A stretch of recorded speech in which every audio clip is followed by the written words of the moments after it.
Stable भैया channel में आप लोगों का स्वागत है। आज की कहानी बहुत ही इमोशनल और दर्द भरी एक महिला की कहानी है। आइए इस कहानी को शुरू करते हैं। महिला कहती है कि मेरा नौकर हर वक्त अपनी बीवी से लड़ता रहता है। मैं उन दोनों को समझाने जाती तो वह मुझे चुप कर देता। वह सिर्फ अपनी बीवी की बात मानता। मुझे बड़ा गुस्सा आता क्योंकि मेरा नौकर बहुत खूबसूरत था और उसकी बीवी सांवली।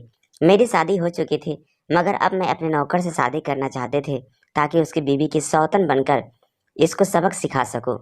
मैं अपने पति से तलाक लेने का इरादा कर रही थी। एक दिन मैं अपने नौकर को अपने साथ होटल में ले गए और उसके बाद जो मैंने उसके साथ किया, बेबस कर आपके रोंगटे खड़े हो जाएंगे। मेरा नाम दीपा है। यह उन दिनों की बात है जब मेरी सरकारी जॉब लगी थी। मैं एक अपने बड़े से घर में रहती थी। घर के साथ मुझे सर्वेंट क्वार्टर भी मिला था ताकि मैं अपना कोई भी नौकर रखूं तो उसे रहने के लिए भी जगह दे सकूं। और ऐसा ही हुआ।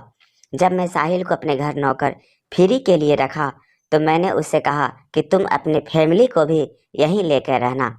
साहिल बहुत खूबसूरत इंसान था। उसे देखा तो इंसान की भूख मिट जाती है, पर मैं जैसे ही उसे देखते मुझे अजीब लगता। मुझे उसकी यह बात बड़ी बुरी लगती थी। मगर मैं शादीशुदा थी। मेरा पति भी एक सरकारी काम करता था। मगर मुझे किसी मर्द का खुद को यूं नज़रअंदाज करना अच्छा नहीं लगता था। मेरे ख्याल में मैं तो इतनी खूबसूरत थी कि कोई मुझे नज़रअंदाज ही नहीं कर सकता था। शहर के पास ऐसी कौन सी परी थी जिसको देखने के बाद वह किसी की तरफ भी देखना पसंद नहीं करता था। ऐसा ही सोचकर मुझे अजीब सी परेशानी में गिरफ्तार कर चुकी थी। एक दिन मैं अपने घर से ही थे और मेरे पति ऑफिस चला गया था। मुझे अपने पति पर शक रहता क्योंकि वह किसी से मिलने जाता था, क्योंकि उसने अपने फ़ोन से बहुत सी लड़कियों से बातें किया करता था। वह रात को अक्सर लेट आते और सुबह होते चले जाते।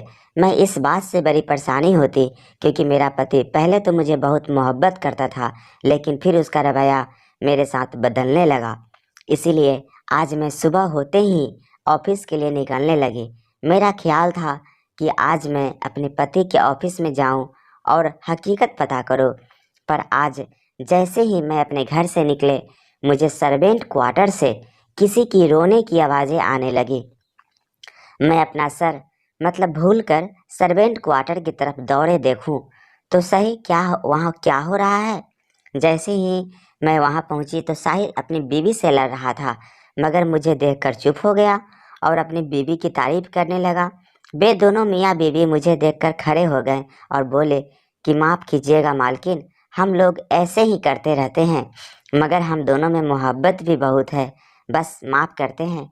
हंसते वाले अंदाज में कह रहे थे, जबकि वह और उसकी बीवी दोनों सर झुकाकर खड़े थे। मैंने देखा दोनों का हाथ खुला हुआ था, बाकी पर काफ़ी देर से किसी बात पर झगड़ा कर रहे थे। मैं उसकी बीवी को समझाने लगी तो साहिल कहने लगा, यह बहुत अच्छी है, इसका कोई कसूर नहीं है। खैर मैं कोई बात नहीं की क्योंकि मुझे उन दोनों पर यकीन हो गया था और मुझे उसकी बीवी से जलन भी होने लगी थी क्योंकि साहिल इतना खूबसूरत था, पर उसकी बीवी मामूली शक्लें और सूरत की लड़की थी। किसी तौर पर भी यह लड़की साहिल के काबिल नहीं थी। एक मेरा पति था। मेरा खूबसूरती की पावर जूती बाहर की औरतें के चक्कर में पड़ा रहता था, और एक साहिल की बीवी थी जो मामूली सूरत होकर भी इतनी हंसी इंसान के साथ अपनी ज़िंदगी गुजार रही थी। मैंने दिल में सोच लिया था कि मैं साहिल को अपना बनाकर रहूँगी और उसकी बीवी की सौतन बनाकर ऐसे मज़ा तो ज़रूर चखाऊंगी। मेरा पति भी तो यही सब कुछ कर रहा है, और जब औरतें अपने पति की बेवफाई का बदला लेने पर आ जाते हैं तो अपनी हाय और इज्जत को भी भूल जाती है। मैं भी ऐसे ही करती थी। मैं साहिल से इस तरह कोई बात नहीं की थी। फिर सारे दिन साहिल मेरे दिमाग में रहा। वापसी पर आते हुए मैंने कुछ फेल हो गया। सोचा कि आज साहिल के क्वार्टर में भी कुछ फल दे आऊं, इससे जरूर वे मेरी तरफ मुड़कर देखेगा। यह तो सोचेगा कि मालकिन मुझ पर मेहरबान है। मैं तो 1000 का फ्रूट ले और साहिल को देने के लिए क्वार्टर में गई। साहिल अपनी बीवी से कहा कि मालकिन से फल ले लो, और दूर से ही मेरा शुक्रिया अदा किया। यह देखकर तो मेरे तन बदन में आग लग गई। अगले दिन सुबह होते ही मैंने उसकी बीवी को अपने पास सेवा के लिए बुलाया। यह वही हसीना थी जिस पर साहिल तिल और चंद से लुटाता था। मैंने उसे अपने पास बुलाकर बातें पूछना शुरू किया। मैंने कहा, क्या तुम्हारा पति कभी तुम्हें दुख देता है? बोले कि नहीं मालकिन, ऐसा तो सवाल ही पैदा नहीं होता। कभी कभी जानबूझकर झगड़ा करता है और जब मैं रोने लगती हूँ तो उस वक्त मुझे मना लेता है और माफ़ी भी मांगता है। उसने मुझे कभी दुख नहीं दिया, मुझे हंसाने की कोशिश करता है। मैं उसकी बात सुनकर जलन नहीं हुई थी। ऐसा भी क्या है तुम्हें जो वह तुम पर मर मिटता है? वह हंसकर बोली, बस यही नहीं बता सकते, पर मुझसे तो कुछ है। इसी वजह से साहिल मेरा दीवाना है। मैं बहुत ही खूबसूरत थी। मैं कहने लगी, साहिल मुझसे जो कहता है मैं वही करती हूँ। हमारे यहाँ पति की मालिक की तरफ पूछते हैं और मैं भी अपने पति को अपने दिल का सुकून बना लिया करते हूँ। पति के लिए ऐसी पहुँचाओ कि मैं उस पर नज़र डालते ही खुश हो जाए। मैं इस चीज़ की दिल से लगाया और मेरी ज़िंदगी तो सुकून से ही हो गई। मैं अपने पति के साथ इतनी प्यारी भारी बातें करती हूँ कि उसे कहानी और देखने की मौका ही नहीं मिलता। मैंने तो अपना सर पीट लिया था और कहा, तुम तो बड़ी ही सियाना बातें करती हो, तुम कहाँ तक पढ़ी हो? मैंने उसे नीचे दिखाने के लिए कहा तो वह कहने लगी, मालकिन मेरी पढ़ाई तो कहीं तक भी नहीं है, मैं अनपढ़ हूँ। उसकी बात सुनकर मेरा तो जैसे दिल जल गया था। क्या तुम्हारा पति कभी किसी और औरत की तरफ नहीं देखा? मैंने दिल की तसल्ली के लिए पूछा। नहीं मालकिन, किसी और औरत की तरफ देखने का तो सवाल ही पैदा नहीं होता, चाहे वह कितनी खूबसूरत क्यों ना हो, उसने कहा था। मैंने दिल में कहा कि मैं तुम्हारे इस गुरूर का इलाज सिर्फ चंद दिनों में ही कर दूंगी। और फिर मेरे दिल में आज आग लग गई थी। मैंने कहा कि मैं तो तुम्हारी खुशियों को बर्बाद करके ही रहूंगी। उस समय बाहर से बहुत मुस्कुरा रही थी। मैं अपने घर चली गई। अगले ही दिन मैं गाड़ी से निकली और साहिल को कहा कि मेरे साथ बाहर चलो, मुझे ज़रूरी काम है। कुछ गरीब औरतें की सिलाई मशीन देनी है। दरअसल मैं एक और के साथ भी काम करते थे जो विधवा और अनाथ को सिलाई मशीन पहुंचाने थे। वे कपड़ा सिलाई करके देते थे। मैंने साहिल से कहा कि मैं सिलाई की भारी मशीन खुद नहीं उठा सकते। 3 मशीन थे जो मुझे अलग अलग घरों में देने थे। तुम भी आ जाओगे तो मुझे हल्का पड़ेगा। मर्द का साथ होना जरूरी है। गाड़ी में बैठते ही मैंने साहिल से कहा, तुम तो बड़े ही बच्चे किस्म के मर्द हो। मेरी बात सुनकर चौंक गया। मैं उसकी अकड़ को ठिकाने लगाना चाहते थे। क्या मतलब है मालकिन, मैं कच्चे किस्म का मर्द हूँ? आज तक मुझे किसी ने यह बात नहीं कही और मेरी बीवी तो दीवानी है मेरे से। बहस कर बोला तो मैंने कहा, तुम पर क्यों न दीवानी हो? तुम्हारे मसाले और तुम गोरे चिट्ठे हो, तुम पर तो कोई लड़की फिदा हो सकती है। तो क्या फर्क पड़ता है कि मैं तुम्हारी सेवा करे या? यह सब कहते हुए मैं साहिल को बड़े गौर से देखा था। मेरी बात सुनकर साहिल गुस्से से बोला, ऐसी बात नहीं है। वे दुनिया की खूबसूरत और बेहतरीन औरत है। मैं तो उसके होते हुए किसी और की तरफ देखना भी पाप समझता हूँ। मालकिन, मैं आपकी बहुत इज्जत करता हूँ, पर मैं अपनी बीवी के बारे में कोई बात नहीं सुनूंगा। उसकी बात सुनकर मैं खामोश हो गई। फिर मैंने सोचा कि मैं इसे अभी कोई बात नहीं करूँगी। घरों में मशीन पहुंचाने के बाद काफ़ी थक गई थी। मैंने कहा, शायद मैं थक गई हूँ, मैं होटल में जाकर जरा खाना खाना चाहती हूँ, तुम मेरे साथ चलो। मेरे पास सुनकर उसने साफ इनकार कर दिया। माफ़ करना मालकिन, मैं कभी किसी औरत के साथ बाहर बैठकर खाना नहीं खाना चाहती। बीवी क्या सोचेगी? अरे उसने कौन सा तुम्हारे देख रही है? मैंने उसकी हिम्मत बढ़ाई। नहीं मालकिन, हमें देख नहीं रही है तो क्या हुआ? मैं अपनी बीवी का वफादार हूँ और हमेशा रहूँगा। उसकी बात सुनकर मैंने कहा, क्या मैं अकेली जाऊँ? मैं उसे शर्म का को जगाना नहीं चाहती थी। वह जोश में आ गया। ठीक है मालकिन, आप मेरे साथ चलो, मैं आपके साथ बैठकर खाना खा लूँगा। उसके इस बात पर मुस्कुराए थे। हमने होटल में साथ बैठकर खाना खाया। उसकी नज़र बिल्कुल नीचे थी। मैंने उसकी यह नज़र देखकर कहा, साहिल, क्या तुम मेरी तरफ भी देखना पसंद नहीं करोगे? क्या मैं इतनी बुरी हूँ? मेरी बात सुनकर मैं दूसरी तरफ चेहरा फिर कर बोला, ऐसी बात नहीं है मालकिन, मैं आपकी बहुत इज्जत करता हूँ। मैंने उससे कहा कि साहिल, मेरी तरफ मुझे देखो, मुझे तुम्हारा साथ चाहिए, क्या तुम मेरा साथ दोगे? उसने मुझे कोई जवाब ना दिया। मुझे उस पर गुस्सा आने लगा। थोड़ी देर बाद हम गाड़ी में जाकर बैठ गए। उसके चेहरे पर अजीब सी बेचैनी थी। मैं तेज विस्तार से गाड़ी चलाने लगी। अचानक चेहरा करके मेरी तरफ देखा। मुझे लगा कि साहिल बस मुझे ऐसे ही देखता रहे, पर उसकी नज़रों में तो डर था। सामने से आई गाड़ी की वजह से मुझे इशारा कर रहा था कि मैं गाड़ी ध्यान से चलाऊं, मगर मुझसे गाड़ी रुक ना सकी और हम दोनों की गाड़ी एक ट्रक के साथ जा लगी। बस फिर क्या था, मुझे कोई होश ना रहा। जब मेरी आंख खोली तो मैं सफ़ेद पत्तियों से जकड़ी हुई थी। मैंने आंखें खोलकर देखा, आसपास कमरे में कोई भी नहीं था। मेरा दिल घबरा गया था, कहीं मैं मर तो न गई नहीं। मैंने सोचा कि ज़रूर कोई अस्पताल में और मेरे जिस पर पट्टियाँ बंधी हुई है एडमिट किया गया है, क्योंकि आप दोनों का एक्सीडेंट हो गया। नहीं, हम मियाँ बीवी नहीं है, फिर मेरा नौकर है। मेरे बात सुनकर उसने खुद सुख का सांस लिया और बोली, चलिए शुक्र है, मैं आपके पति को फ़ोन करके बता देती हूँ। उसने यहाँ आकर आपका हाल पूछ ले, आप उसका नंबर मुझे बता देना। उसने मुझे मेरे पति का नंबर लिख लिया और मेरे पति को बुला लिया। मुझे साहिल का ख्याल आया था, कहीं उसे कुछ ना हो गया हो। मैं बेचारा तो मेरे साथ काम करवाने आया था। थोड़ी देर में मेरे पति भी आ गए थे। उन्होंने मुझे देखा, बहुत अफसोस करने लगे। बोले कि तुम आइंदा गाड़ी नहीं चलाएगी। मुझे तुम्हारे बहुत फिक्र हो रही थी। तुम्हारा नंबर भी लगातार बंद जा रहा था, इसीलिए कि मेरा फ़ोन टूट गया था। बाहर मेरे पति ने काफ़ी सारे बातें किया और फिर मुझे घर ले जाने के लिए कहने लगे। तो मैंने कहा कि जब मैं सही हो जाऊंगी तो चलूंगी। मैं हैरान हो गई, तुम अपने साथ ले गए थे। मैं उनके मुंह से साहिल का जिक्र सुनकर बेचैन हो गई। क्या हुआ है उसे? उस बेचारे की टांगें टूट गई है, एक टांग से अपाहिज हो गया है। चेहरे पर भी काफ़ी जख्म आए हैं, क्योंकि उसने सीट बेल्ट नहीं पहने हुए थे। लेकिन बेचारा तो अब किसी काम का नहीं रहा। ऊपर वाले जान बचाई।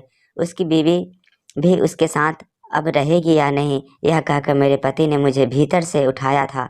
मेरी एक गलती की वजह से उस बेचारे की टांग टूट गई थी। यही बात है मुझे परेशान कर रही थी।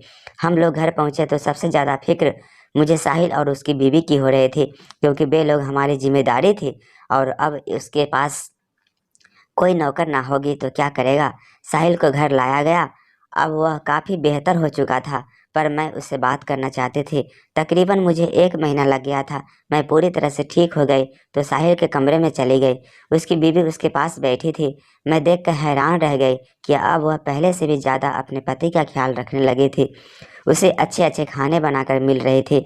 मैंने तो आज तक अपने पति का सर दबाना तो दूर की बात है, उससे सबकी उसकी बात को भी सही तरीके से जवाब भी नहीं दिया था।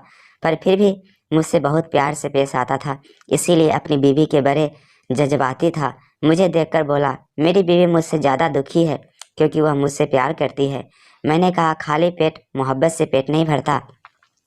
अगर तुम चाहते हो कि तुम अपना इलाज करवाओ, तुम इस तरीके से बात किया करो। आप जो कहेंगे मैं वही करूँगा। बस मैं सबके लिए बोझ नहीं बनना चाहता। तुम्हें करना कुछ भी नहीं होगा। तुम तो जानते हो कि मैं तुम्हें अपनी ज़िंदगी में लाना चाहती हूँ। अगर तुम यही सोचोगे तो हो कि तुम इसी तरीके से ज़िंदगी भर गुजार लोगे, तो ये तुम्हारी गलतफहमी है। तुम्हारे साथ एक छोटा बच्चा भी है। तुम लोग कहाँ जाओगे? मैं तुम्हें टांग का इलाज तो करवा सकती हूँ, पर इसकी एक शर्त है। साहिल ने मुझे अजीब नज़रों से देखा और पूछा कि बे क्या शर्त है? मालिक की बात पर मुझे गुस्सा आ गया। दोबारा मालकिन मत कहना मुझे। शर्त मैं तुमको अभी नहीं बता सकता। मैं यह काम कर उसके सामने मुझे वादा किया कि वह मुझसे शादी करेगा, और 6 महीने बाद ही करेगा, क्योंकि उसने मुझे वादा कर रखा था और मुझे इस काम के लिए बहुत सारी रकम भी ले रहा था। इतना भी नहीं मालूम था। मैंने भी उसे तसल्ली देकर कहा कि तुम्हारा इलाज ज़रूर हो जाएगा। तुम बिल्कुल भी किसी बात की फिक्र नहीं करना। मैं तुम्हारे लिए बेहतरीन से बेहतरीन डॉक्टर लेकर आऊँगी, जो तुम्हारा ख्याल कर रख सके। मैं साहिल को पूरे तौर पर शीशे में उतारने की कोशिश की, मगर उसने मेरा किसी भी बात पर का सही से जवाब नहीं दिया।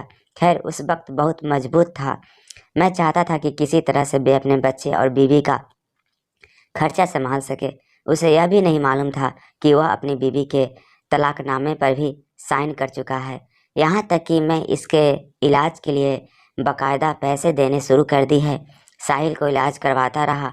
मैं खुश थी कि 3 महीने बाद उसकी बीवी की तलाक हो जाएगी और साहिल मेरा हो जाएगा। फिर मैं भी अपने पति को छोड़ दूंगी। मगर ऊपर वाले का शुक्र है कि देखो, फिर और मोहब्बत की पट्टी मेरी आंखों पर पूरे तौर से नहीं बंधी थी। 3 महीने बाद साहिल जब ठीक होकर मेरे सामने आया, उसने एक ऐसी अकड़ सी बात कही जिसे सुनकर बे मेरे दिल से उतर गया।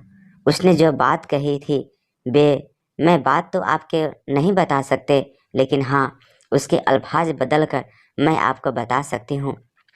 उसने तो मुझे सीधा सीधा बाजारू औरत का नाम दिया था।